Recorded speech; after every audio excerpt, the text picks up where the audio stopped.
I feel like the perception of most young people who are successful is that they're stuck up. What are your thoughts on that?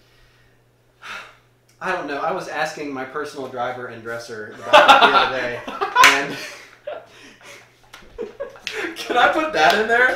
That's amazing. It's making life musical, hey. My name is Tyler Grant, and I'm a composer and a student at the University of Alabama. I'm a music education major and a senior, so about to graduate. I'm a euphonium player and actually sit in front of Ben Cooper in wind ensemble, in Ken Azella's wind ensemble, as well as Randall Coleman's symphonic band last year, and we play in the tuba studio together. My music has been performed around the world now, many different countries, and in Carnegie Hall and Macy's Thanksgiving Day Parade. Nowadays, I'm probably most famous for my arrangement of Africa, which has been played by the $1 Million Band. Big fan. At most of the football games, I guess, this season. Oh, yeah. I actually started band back in 4th grade. I was in a district that allowed us to start really early.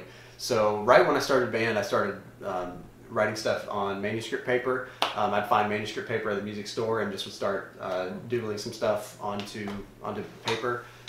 So yeah, that was right around about 12 years ago when I first started getting into all this. So your family, were they musical? Did they have any kind of experience with that, or you just jumped into it? They both participated in band in high school and not in college, but just in high school. They both were a part of their high school band. My mom played the saxophone, my dad played the clarinet, and my mom was actually in the color guard at West Virginia University, I think, at one point.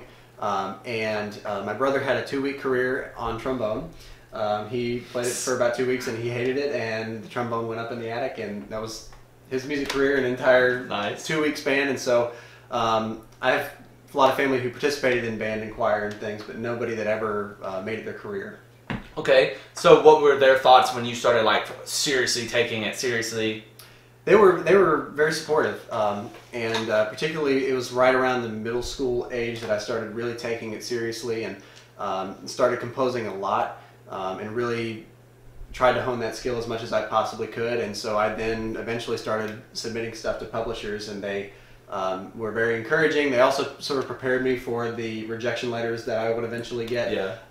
But they very much were supporting me in everything that I was doing. Okay, so along with that, can you talk about, like, I know for me and for probably a lot of the viewers is, I don't know what goes into like publishing a piece of music. So what kind of stuff did it take to get published, like now and, you know, back then, and like how was it different when you were young compared to now? Yeah, if you talk to any composer, they have a different experience about getting published, and it's sort of different for everybody. And my experience is certainly very different because I had been sending some pieces to people through email and just hoping that people would inevitably find these pieces. And I found a publishing company that I really liked and liked the composers that were on that roster. And I called the 800 number at this publishing company in Fort Lauderdale, and they said, you need to talk to Brian Balmages, who is the Director of Instrumental Publications. And they said he doesn't work in the office, he lives in Baltimore, but you can try to get in touch with him the best you can. If you email us, we'll pass it his way. And I was a very ambitious middle school kid, and I looked up his number on White Pages and called his house. Really? Yes.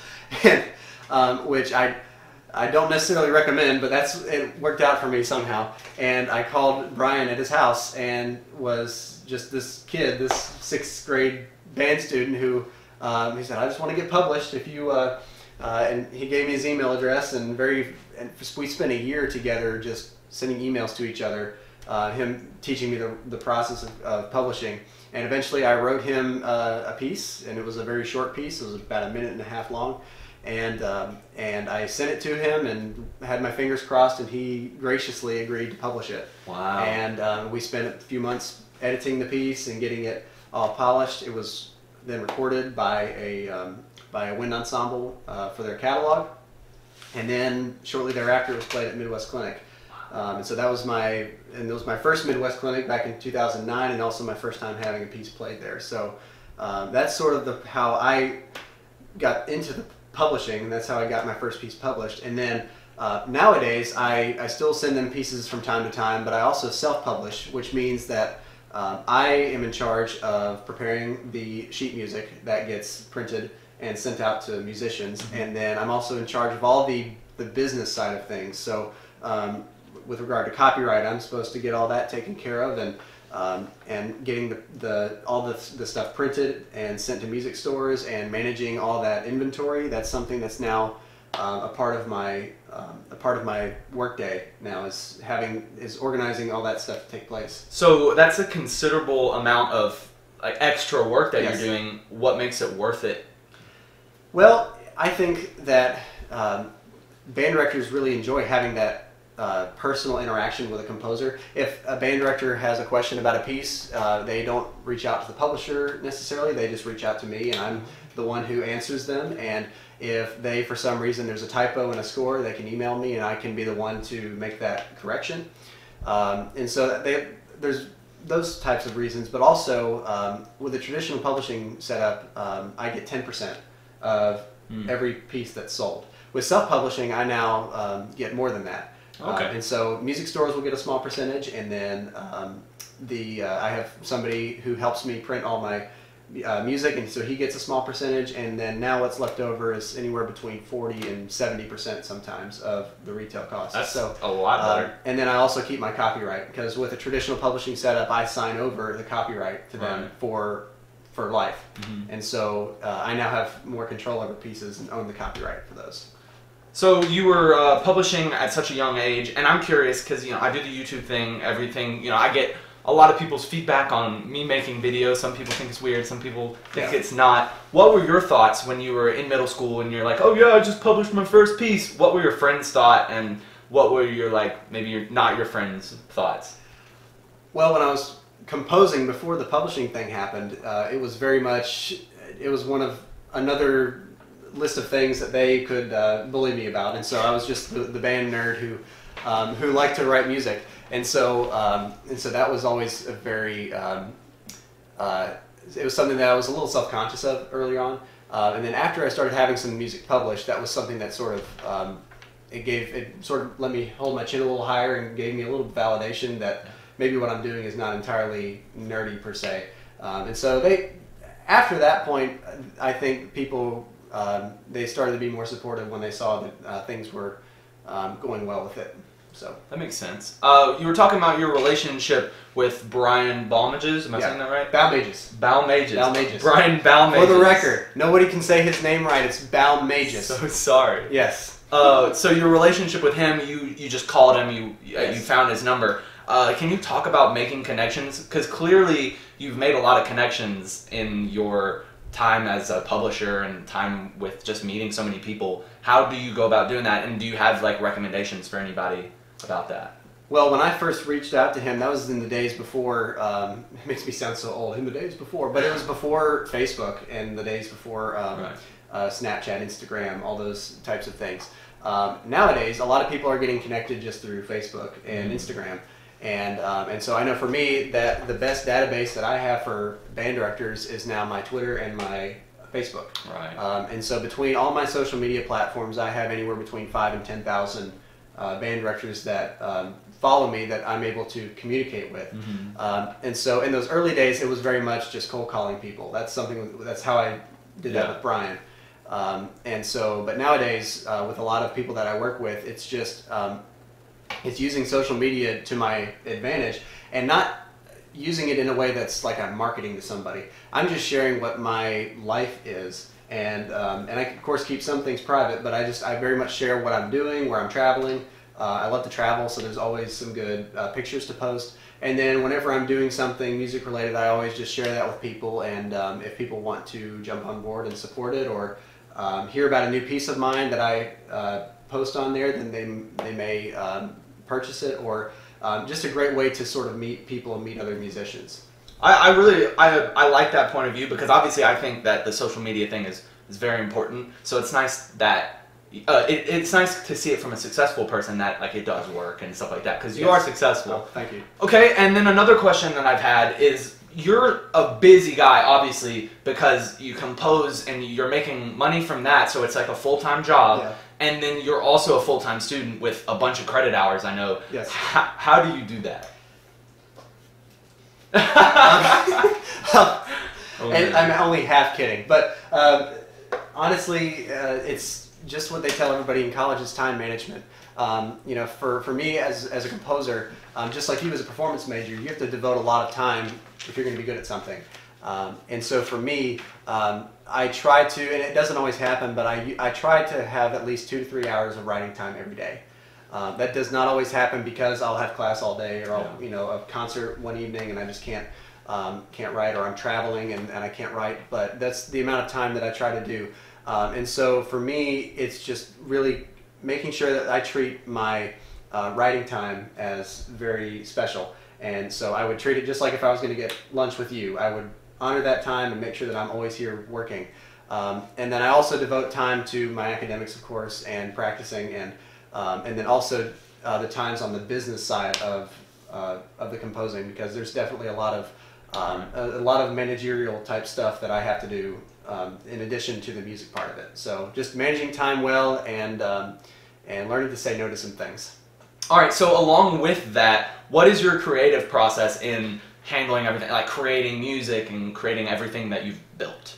I think sometimes we assume that inspiration always comes first, and for me, sometimes the deadline is so fast approaching that I need to get things started before that. And so I usually start with some frustration. I sit at the desk and I'm staring at a blank screen and frustrated with myself, trying to figure out what it is I'm supposed to write. And the more that I sit there and play around with stuff, the more that I really discover what the piece is that I'm trying to find. Another friend of mine, Jim Stevenson, who's another composer, mentions that he gives himself permission to write bad music. And so he will, even if it feels like he has writer's block, he will still write music out on the score, and the next day, if he doesn't like it, he can always erase it and start over. But sometimes, even when you're frustrated, if you write that bad music, you'll actually find what it is you're supposed to write within that music. You know, and I could apply that to stuff in my life as a performance major, where it's like there's some days where you're sounding bad, but it's better to be in the practice room getting something done than getting worse not being in the practice room. You Absolutely. know what I mean? David Meslenka always said, just show up. Oh, I Even like if that. you think you have a bad day, just show up. Right. You have to put in the time. Yeah. What is your favorite part about what you do? It would probably be getting to travel and work with students of all ages, really, on my music. That's probably the best thing. It's really cool to visit parts of the country that otherwise I would have never gotten to visit. My first visit out to California was because I was working with a band in California, first time on the West Coast. And this year, a bunch of new states and parts of the country that I've never been to that I'm going to get to work with. Visit South Dakota. I'm conducting their middle school all-state band this year. North Carolina visited many times, and just many different parts of the country that I've been able to visit and work with. Just at this point, it's now thousands of kids that have played my music, and those are, of course, middle and high school students, but also even now collegiate students as well. So it's been a really, really fun time doing that. That's probably my favorite thing. Do you have regrets in your career in what you've done so far? I don't have many regrets, as in deep regrets. Like, I feel like I've taken the wrong path in my career. Right. But there may be a few pieces out there that I probably should have not published now that I look back on them. And I think I look back on my old pieces as yearbook photos, and so, you know, sometimes you had a really good yearbook photo, and then some years that's when, like, you had a bowl cut that day and wore your pajamas, and then you didn't know it was picture day. And so some of those pieces are like that. So just like me and my old YouTube videos, I don't watch those. Those don't exist. Absolutely. They don't. Absolutely. What are your goals for the future? Well, I constantly want to be evolving and changing as a composer. I want to keep growing. If you talk to any composer, they, no matter how quote unquote famous they are, they're always striving to get better, and they never want to write the same piece over and over again. So for me, I'm still learning how to write the best band music I possibly can. That's what most people know me for, is my band music. But also just to keep things diverse, I've started doing a lot more with marching bands. I would love to write music for choirs and for orchestras and for other groups like that. And I've written some chamber stuff as well for brass players and woodwind players. And at some point, I would really like to have written a musical, which is very strange. That's cool. Because those take forever and they take a lot of financial backing. And so At some point in my life, I don't know if it will ever be performed or ever be heard, but at some point, for me personally, I would love to write a musical. And so, That's awesome. So I think the key for me and what I've learned from other people is just always be changing, always be keeping doors open to try to do new things. I like that. And for anybody that doesn't know, or just to let you know, it's interesting to see Tyler's his growth in the music, because obviously looking into this, I've looked into some of your music and stuff, and I've played some of his music in the ensembles we've been in. And the Solace and the Equinox is a new one that you had published fairly recently, and we played that last year. It was amazing. I really liked that piece, and it's interesting to see your progression as a composer from when you first started out. Clearly, you're writing for beginner band, but you're not writing for beginner band anymore. Clearly, you're still doing it because it works for you. But you're not just a beginning band composer, which is really cool. So I'm excited personally as your friend and just as a follower of you to see where you can go. And I'm sure your musical would be amazing. Oh, thank you. Just all kinds of stuff like that. Is there anything else that you feel like you might want to say? Only thing I can think to add is just for everybody out there who's a musician or who's an artist who's sort of breaking into this business and breaking into this field, I would just encourage you to not think about what we do as being a competition. Some of the best advice I've ever gotten was that for us as artists, we should always celebrate the success of others around us. And so for those of us who are performers or composers or painters or designers of some sort, we should always celebrate the success of everybody around us, because when everybody else succeeds, we also succeed as well as an entire art industry. Yeah, I really like that. That's really good. Before we wrap it up, where can people follow you? Where can people hear your music? People can hear my music just on my website, tylersgrant.com. And then I have all the social media platforms. I have Facebook, Twitter, and Instagram. All of those are just at Tyler S. Grant. And then I'm on SoundCloud as well. Just Google or search Tyler S. Grant, and you can find most of my pieces there. And yeah, so that's where you can find me. And in the description down below, I will have all those links down for you guys, and his YouTube channel, which you should check out because you're going to be watching this on YouTube. Might as well go subscribe to him. And subscribe to him. Yeah, right. That's going to wrap up this video, guys. I hope you enjoyed learning about Tyler S. Grant's life. I hope you will go make life musical, and I'll see you in the next one. It's making life musical, hey. I wore this polo just to make sure I was looking up to par with Tyler today. My polo is my trademark. Who is your favorite Instagram bunny? Probably Philip the Bun. Oh yeah? Who is Me too. who's owned by our mutual friend Leah Snedden. You know Leah too? I know. Wow, what are the odds of that? Wow. It's crazy. Oh my god. We sit next to each other in biology. Whoa! True story. I wish I had a class with the Leah Snedden. Yeah, I know. Oh I'm pretty lucky. Oh my gosh. Yeah, she does better than I do though. Hey, Leah was here. Shout out to her. Go away, Leah. Go subscribe to her YouTube channel. I usually sit here alone and cry over a jar of peanut butter in my pajamas. And you can put that in. Oh, good. Yeah. Yes.